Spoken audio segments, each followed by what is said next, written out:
And a very good afternoon, everyone, and welcome to Issues and Attitudes. My name is Jeff Owens, Director at WEIU Radio and Television. My co-host is Mr. Dan Jones. Hi, Jeff. Happy Monday and Happy New Year. Yes, Happy New Year, everyone. We have all kinds of guests on today via the Zoom technology, and so hopefully we're going to get this right.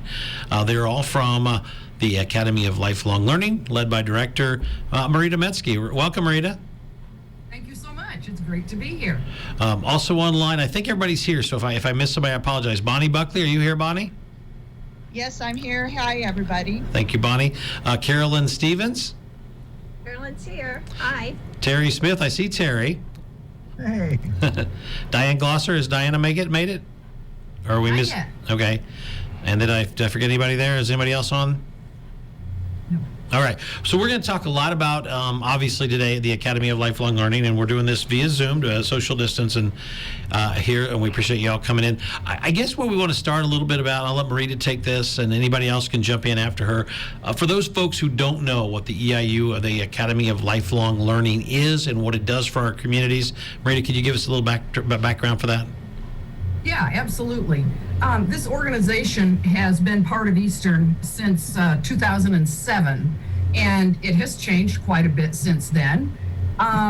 What the Academy is tasked to do is providing self-directed learning opportunities of all kinds of topics and interests in a non-credit format for people in the area to continue to learn about something new.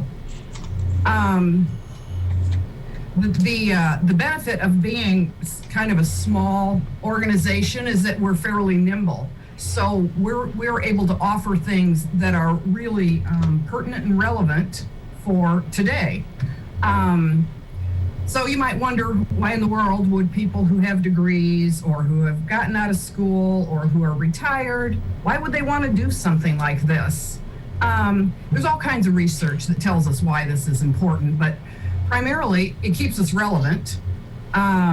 It's interesting, and it helps us be better able to communicate with our families, our grandkids, even on a call such as this. It's important, I think, to be able to communicate with others and have something to say. You know, in times like this, we're all a little tired of, well, how's your day going? Yeah. Same as yesterday, same as the day before that, and the day before that. So it's a good thing to have new things to think about and learning opportunities. Plus, most of our events and courses are free and open to the public. And you can't beat that today. Exactly. Well, and each of you have a special topic that you want to talk about. So I'm just going to go down the list today. I'm going to start with Bonnie Buckley. She is here to talk about Tai Chi, correct? Yes. Okay, Bonnie, we'll let you go first today. Okay. This is the fourth time we've done Tai Chi, and I've done all the sessions. We're going to do them in May. And Tai Chi is a form of martial arts, but it's a very gentle kind of exercise, but a good exercise because it works out your entire body to music. Tai Chi promotes flexibility and it promotes balance. So it's a good kind of exercise for older people because not only is it gentle, but perhaps it can keep people from falling. So that's good. It also promotes inner peace. The sessions in May this year will be 6 sessions. They're held outdoors. So, of course, there's social distancing. Susie Kaufman is the instructor. This is one of the few classes where there is a cost for it because we have to pay Susie. So it's $20 for 6 sessions. So that's actually pretty cheap. But I really love the classes. Every time they have it, I sign up for them because it makes me feel so good. That's a great answer, Bonnie. All right, we're going to go next to Carolyn Stevens, and I don't know that much about this. I'm a little vague, but tell us a little bit about the Old York Trail, Carolyn. Oh, well, thank you. For the Academy of Lifelong Learning, I'm going to be giving the presentation on the Old York Road at the 5 Mile House, and that'll be on April 28th at 2 p.m. At one time, I wondered, why in the world would anyone want to study an old dirt road that no longer exists? And then I started looking into the 1800s history. I understand why. It's part of us that live today. By studying these old roads that used to exist, we study the people that lived along them, we study the place, the time. Roads hold our history, our culture, our ancestors, and their stories. But if it were not for our ancestors, we wouldn't be here today. They survived. So remnants of this old road exist in places. And this old road provided a trail from Charleston all the way down to Old York on the Wabash River. There was trade going up and down that river by steamboats. So that was where people took their farm crops or their farm animals and sold and traded. It was a big, prosperous city at one time. And the people of York are very proud of their history. So, by studying the Old York Road, we decided to extend the study to Palestine because that's where the land grants came out of. And the York Road does connect to many trails and roads all across the state of Illinois. And to get a land grant, even in Chicago, you had to go to Palestine. So the roads led to York and then on down to Palestine. We also added the disputed Lincoln Trail of 1830, where the family moved to Illinois. Now there's 22 different versions of how that family came to Illinois to live. And those were submitted to the Illinois Assembly in the early 1900s. Everybody wanted Lincoln to have gone through their town, and it was a big political issue. So we're studying that, and we have our own theories. At points along this road, we have already gathered GPS coordinates. And we're also trying to document the original trace, because the York Road was originally just a trace where the buffalo followed, where the Indians followed. And then it became a trail when the pioneers came to town. So it was a little bit bigger. And the pioneers widened that trail into a road to where it became a superhighway for the time in the 1800s, even though it was dirt. The trail ranged in size from just as big enough for a horse to go through to big enough for a stagecoach or wagon to go through, and eventually even to pass each other.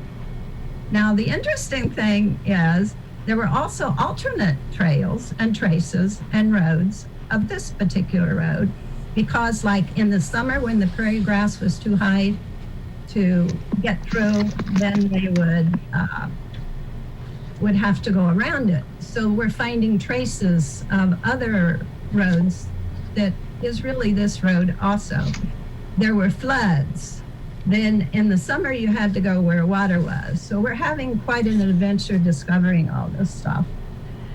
The ARC-GIS, Geographical Information System, is the computer program we're using to document all this and to map it.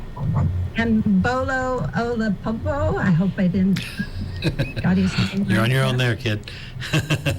Is managing this program for us. It's an amazing, amazing program, the ArcGIS, because you can embed history in it. So at each one of our coordinate points, we can drop in history, we can drop in pictures. It's infinite and quite exciting. So also some of the townships along this trail will be in this database. So we can do land grants, early settlers, cemeteries, pioneers, businesses, artists, on and on. Health issues, where I had an independent student working on health issues in the 1800s that will be embedded. We're grateful for a grant to study this Old York Road from Dr. Joseph T. Siffel for the community college faculty. And most of this grant has been used to buy old maps. We're going to embed old maps in this program, and printing costs, of course. Now, what is really fun for me that I have so enjoyed is all of the people who have jumped in on this. Terry there is one of them who has helped in this program study it.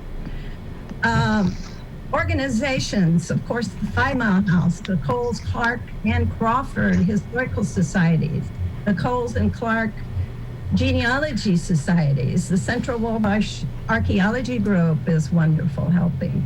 The Illinois Advancement of Archaeology, the Coles County Regional Planning Commission, Lakeland College, retired EIU members, Marshall and West Union Libraries, Martinsville Township Supervisor, Steve Gard at Press Time has helped us design the paper map, the big board, Elevate in Mattoon and DAR and many organizations. Bob Maxwell of Martinsville is spent, I don't know how that guy sleeps, studying land grants and the existence of it. And Barb Ross is another one that I swear those two people never sleep because she sent me with a whole notebook of history of York Township. We do have a Facebook page, and it's under the group name of the Old York Road. David Kent Coy set this up for us, and David has been an awesome person to help with this. So our project is up and off the ground, or the road in this case. There you go. So please come to the 5 Mile House on April 28th. All right. Thank you so much. Terry Smith, who was mentioned in that one, also is going to, you have two different things you want to talk about a little bit, the honor flight as well as Coles County poverty, which we've talked a lot about here with Dr. Michael Gillespie in the past here on Issues and Attitudes. So go ahead, Terry. Thanks, Jeff. Both topics areas that I used to know a lot about both these topics and kind of lost track of, Michael Gillespie, his topic is Coles County poverty and especially COVID-19 impact, what we know and where we're going. And I've also had involvement with the honor flight participants, and that's another area I lost track of about 10 years ago. Here's an opportunity for me to find out their new way of doing things and most recent information. With the Coles County poverty presentation by Dr. Gillespie, that's early March, and I've been a volunteer supporter of the Master Gardener Planter Row program, where all of our harvest is given to the Mattoon and Charleston food pantries. So I've been in and out of the pantries lately, and I'm glad I'm not in line, and I wish more people knew about the needs that's going on in our community. I guess what really first got my ear to the ground on food insecurities is looking at the public schools statistics. And as I'm reading these statistics, thinking now, looks like the majority of the participants in our public schools are below the level of poverty. Now, when you're talking about the majority or below average, that brings a concern, So helping supplement the needs of people plagued by food insecurity is something I've been involved with for a few years. I'm interested to hear what Michael Gillespie's updates having to do with COVID has been a game changer in serving these needs. It's a topic that we kind of like to sweep under the carpet, and that's traditionally what's been going on. But I think the more the public knows about that topic, the more likely we are to find solutions from neighbors and so on, trying to support and maybe look at ways that we can more efficiently alleviate people should not go to sleep feeling hungry in Coles County. And there's nobody that I've known of that has more research and reliable statistics than Mike Gillespie on that topic. I'd agree there for sure. With Honor Flight, that's coming up in the middle of the May. I drove participants back and forth to the airport, and that was back when Honor Flight was dedicated to taking just the World War II veterans. That I think the initial goal was every veteran from World War II that wanted to see their new memorial, the group of monuments out in Washington, D.C., they wanted to enable that prior to them passing away. Of course, there's been an aging out of that veteran population. The new direction toward with Honor Flight is they have opened it up to, I understand, at least Korean and Vietnam conflicts. I think that they were just beginning to welcome Korean veterans to participate in Honor Flight back then. But now I think it's a new audience. It is an amazing adventure that they set up. Logistics, they are good at it. If you don't know much about Honor Flight, it's worth the session just to find out how they do this with donor funds. Anyway, so it's coming up the middle of May. I think that one's in the middle of daytime. Gillespie's presentation on Coles County poverty, that is a nighttime presentation. And look in the Lifelong Learning handbook to find out more details on how to register. Well, thank you so much, Terry. Amarita, you also were going to want to discuss a little bit personally that you're involved with I believe the Earth Day event. Yes, Earth Day. This is focused on our ecological footprint. And, these are terms that have been around a long time, and we all think we know, a lot about it, but there's a lot of new research. I actually saw an article on the impacts of plastic this morning that was rather disturbing. Anyway, I'm kind of jazzed about this particular event. We're going to meet outdoors at the new Lake Charleston Pavilion. So again, safe place to meet, distancing, and Lauren Spaniel is going to present, and she knows what she's talking about. So this is on April 22nd, Earth Day, and would like to invite anyone that has any interest in your ecological footprint or the Earth or Earth Day to come out and learn something new. She's an amazing presenter, and it should be a very good session. All right, my student co-host Daniel would like to ask somebody a question. So Daniel. Sure. If this question is general, so anyone can answer it if they know it. I kind of want to ask a question a little bit more about the kind of start of the program. So what kind of brought the program on? Was there a demand or a need for people to kind of come back and take these courses?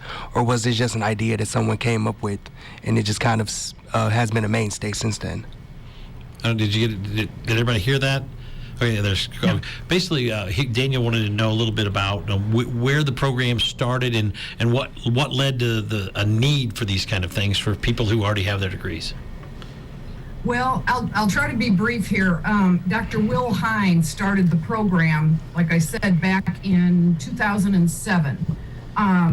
There is a national program. It's through the Osher Foundation, and I believe that the University of Indiana in Terre Haute still has an Osher program. There's one in Champaign.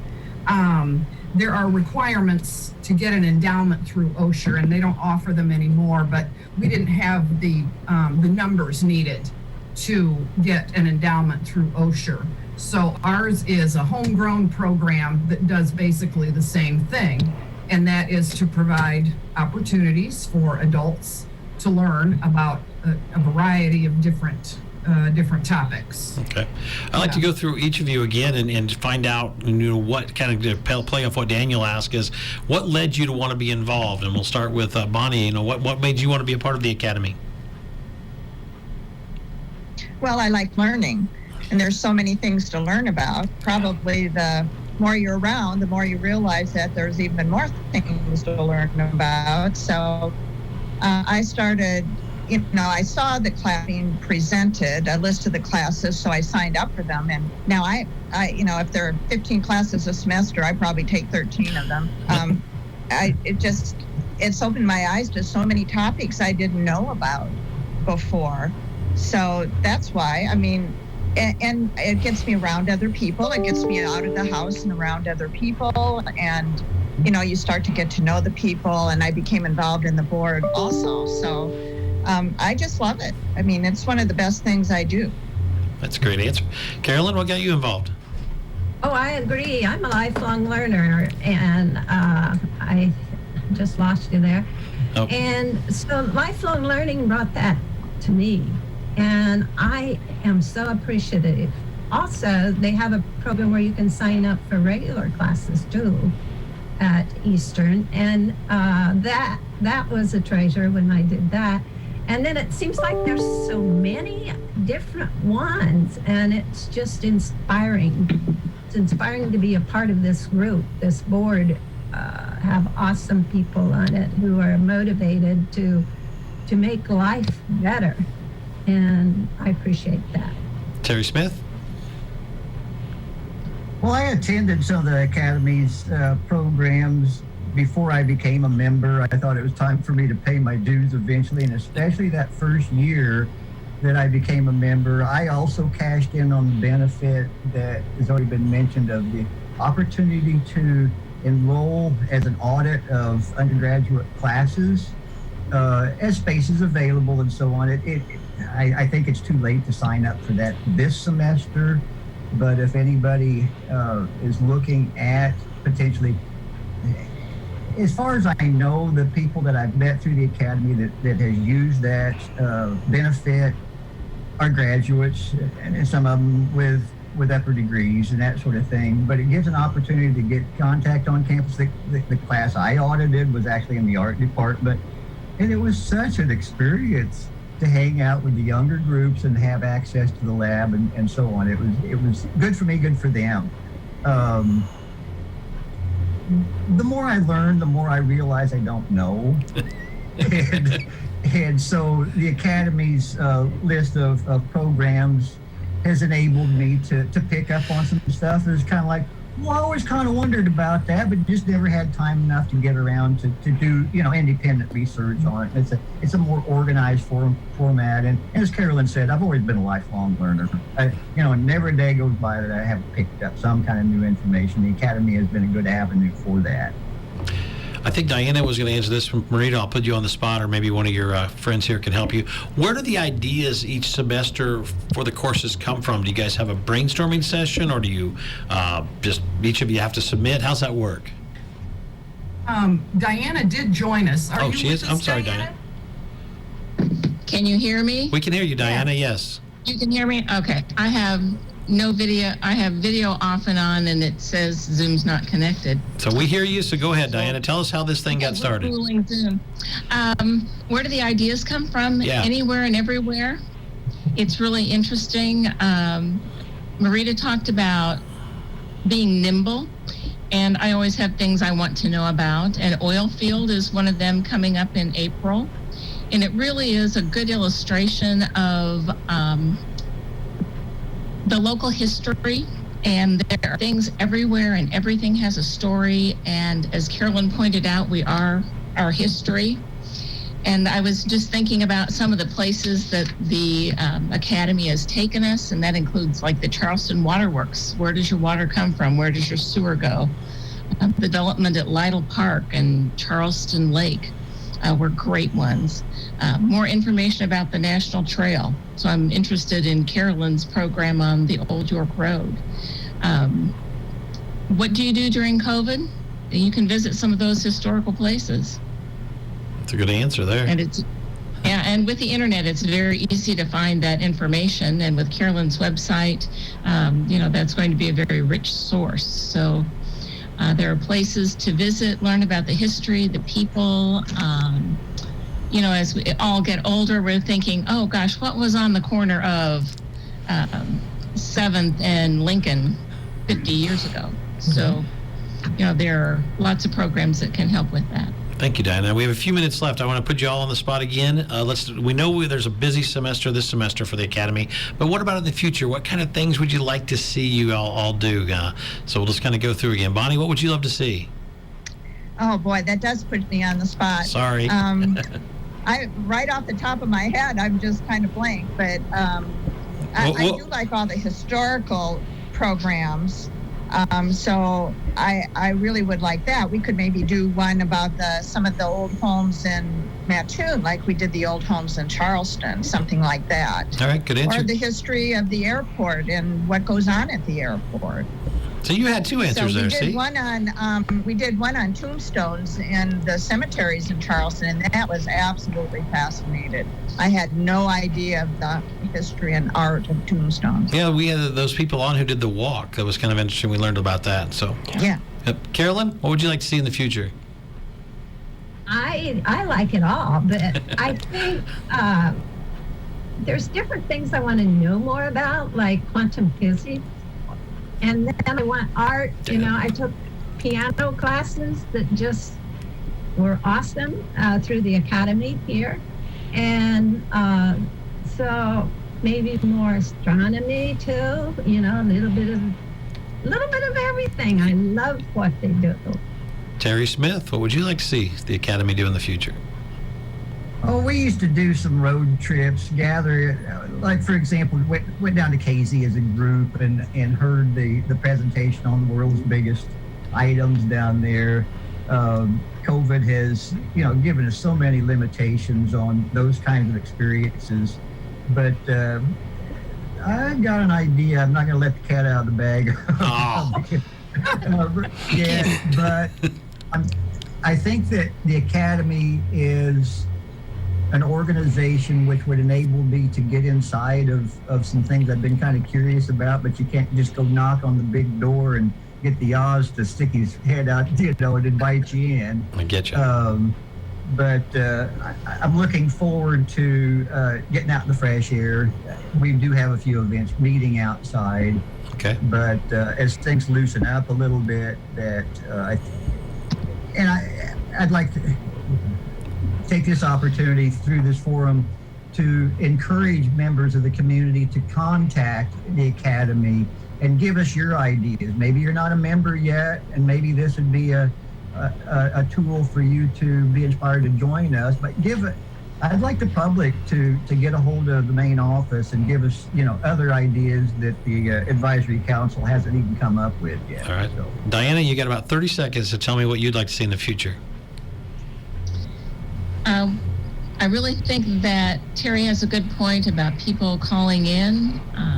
Most of my requests have been answered. The one this semester was really helped me understand other cultures better. And how do we create a communication path for us to continue to improve in that area? All right, Marita, you can wrap it up. And we appreciate all of you coming on today. The show flew by. You guys were really great. So, Marita, thank you so much for setting this up for us. Just, you know, I want more in-person events. You know, that's really where so many great conversations happen, and, you know, you can really relate to people. So I'm looking forward to that. Okay. I do want to say that I need you to hurry. the pandemic has caused all of us to be beginners.